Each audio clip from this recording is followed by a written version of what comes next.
Hey everyone, Ryan Young, Kama Jiu-Jitsu. I hope you're doing well. So today let's do a video on actually a response to a question. One of you, one of our subscribers and commenters asked a question, and I think it's a valid question based on how we present Kama Jiu-Jitsu and the self-defense Jiu-Jitsu in general. First, let me go over Kama Jiu-Jitsu. We are the Jiu-Jitsu studio that was created and founded by Master Dave Kama. Actually, back up a step. It was created by Grandmaster Rickson Gracie. And Dave Kama, who is one of the Dirty Dozen black belts in Jiu-Jitsu and also the black belt under Rickson Gracie, ran Rickson Gracie Laguna Niguel. So when Rickson Gracie was back in like the early 90s and stuff, he had 3 studios. He had one in Laguna Niguel, California, which is South Orange County. He had Oxnard, which is LA County, northern LA County, or is it it's in the San Fernando Valley area, I think. And then you have, he had Pico, which is West LA.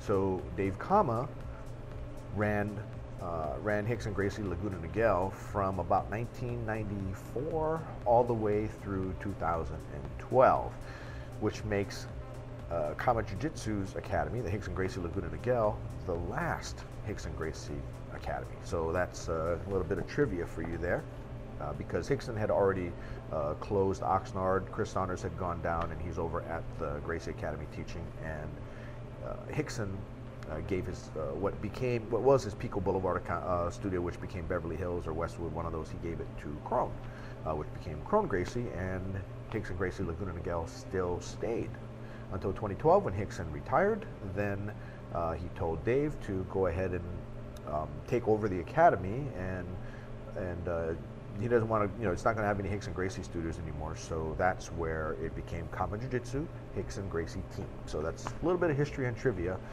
But we have 3 locations. We have one in Orange County, California, which is right near Irvine, California, and we have one near Dallas, at Dallas, Texas. That would be in Flower Mound, Texas, and we have our Austin, Texas campus. So come visit us at any one of our 3 campuses. We'd love to have you.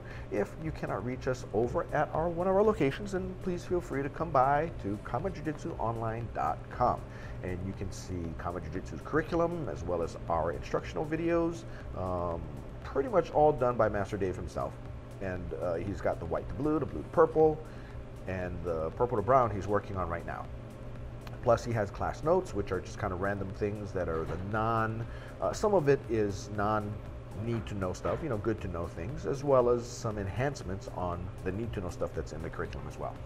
So come visit us, KamaJujitsuOnline.com. So let us answer a question from one of our subscribers.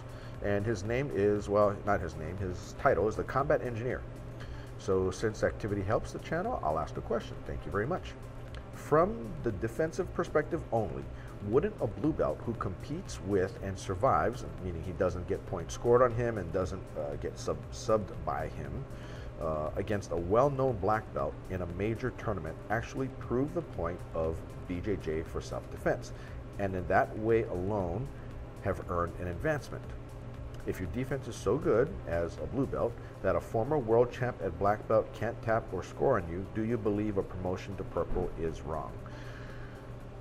Well, that's actually a pretty good one. So it's good in that it presents a few things. Number one is his contention that if you don't get tapped by a black belt, does that mean that you have good BJJ for self-defense? Now, self-defense, you got to kind of look at it from a different perspective. Self-defense for us is self-defense. It's not sport defense. It's not being tapped, because self-defense involves strikes, right? Getting punched, getting kicked, getting stomped, getting taken down. And I assume since he's saying this blue belt didn't get any points scored on him, which means that he didn't get taken down. So they started on the top and they stayed on the top.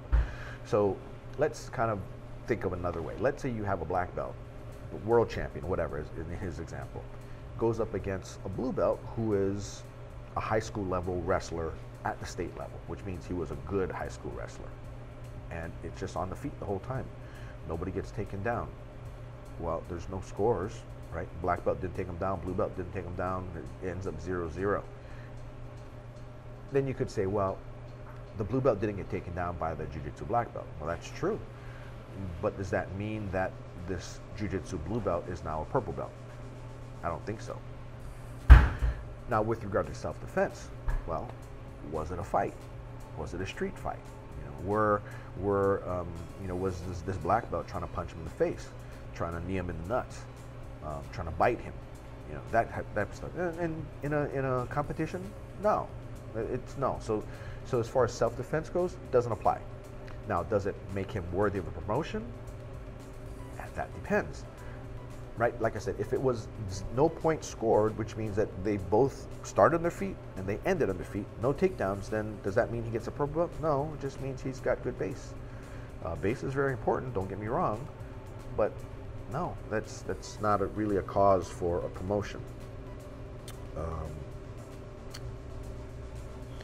So what would be a cause for promotion? Well, this blue belt, he can, versus a black belt, let's say, right? What makes a purple belt is that purple belt is dangerous. Dangerous meaning, let's say the black belt is just kind of relaxed in his game, not really playing to win, just kind of playing defense, which a lot of them will do. They'll lay on their back and they'll let the blue belt get on top of them, start any position they want, and just start going for stuff. So the black belt automatically gives them position. Or maybe the black belt starts with guard and then doesn't really fight hard to not let the blue belt pass his guard. Blue belt passes guard and he just kind of relaxes and doesn't go for anything, goes for knee on belly. The black belt just kind of stays there, just kind of survives.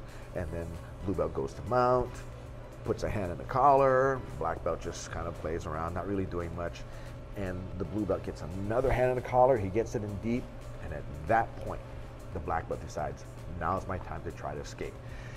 Tries to do a hip escape, tries to turn, gets to his side, and then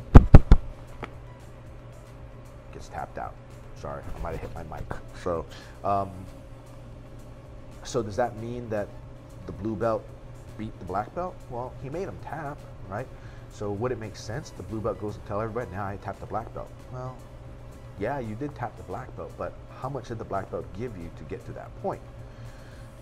Well, no, gave him nothing. Okay, well, let's kind of go to the P plus T equals your game equation, right? Was this a little black belt and a big blue belt, or was it the other way around? Who knows? I mean, you got to, if all things being equal, then one of two things happen. Either, if the black belt didn't give the blue belt anything, then one of two things happen. Either that blue belt is underbelted or the black belt is overbelted, right? Sometimes black belts can be overbelted, in which case something needs to be done about it, right? But if, the way I see it, let's say that blue belt, gets past my guard, climbs, gets into mount on me, and and I just relax. He puts a hand in. I go, yeah, fine. Put that hand in. I start blocking my hip, blocking his hip, and then let him get the second hand in. More often than not, I get out. But let's say this time, he actually chokes me out, and when I try to defend, I'm like, oh my gosh, right? I can't get out, right? And it happens over and over and over again, right? I maybe give him my arm, and I think, oh, I can get out, and I'm stuck. Well, that blue belt is dangerous now, right? Where I can give him a little bit, and that spells doom for me. Well, guess what? That's a purple belt. Provided he knows what he's supposed to know as a blue belt. He's able to put things together to where if I give him an inch, he's going to take a mile away from me. That's a purple belt. He's dangerous. Whereas with a blue belt, still won't be able to.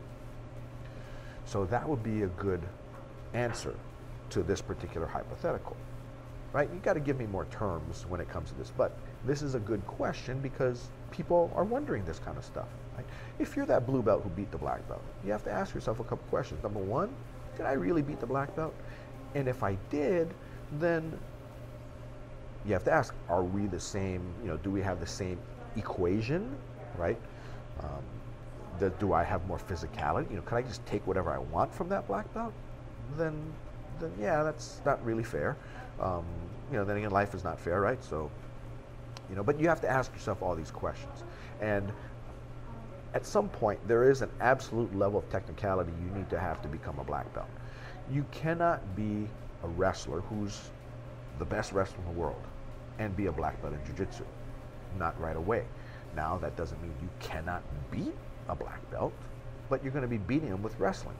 Now, there's a lot of overlap with grappling in general, but if you think about the concepts of Jiu-Jitsu, and did that wrestler beat you with Jiu-Jitsu concepts, concepts that are unique to Jiu-Jitsu and not common to all grappling, then the answer is probably going to be no. You can also flip it the other way, and let's say you're a really good Jiu-Jitsu player and you go up against a mediocre wrestler and you beat him in a wrestling match. And if wrestling had ranks, let's say this person was the equivalent of purple belt rank and you're the equivalent of a white belt rank in wrestling, right? Which they don't have, but go with me on this. But you end up pinning the guy. Well, you're bigger, you're stronger, you're faster. Does that make you the same level in wrestling? No, because there are probably a lot of wrestling concepts you don't know, right? You don't know how to tie somebody up in a Russian. You don't know how to do a perfect double leg. You don't know how to do a good fireman's carry, all that kind of stuff, right?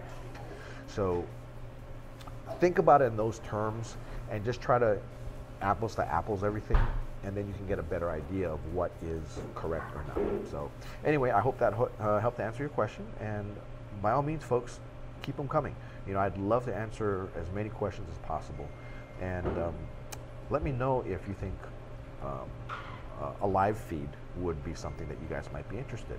And if you are interested, go ahead and submit your questions, and we can do it on a live feed, or actually, well, that would be a good way to do it. And then we can, if this turns out to be a popular thing, we can make it a regular thing. Like once every couple of weeks or something, I can peel some time out of my week, and we can do this. I'd love to do that, just to kind of engage with you all. I love this. So anyway, if you made it this far, please like the video if you did like it, and if you really liked it, go ahead and share it. And thank you for coming by. I appreciate y'all, and happy training. Take care now. Bye.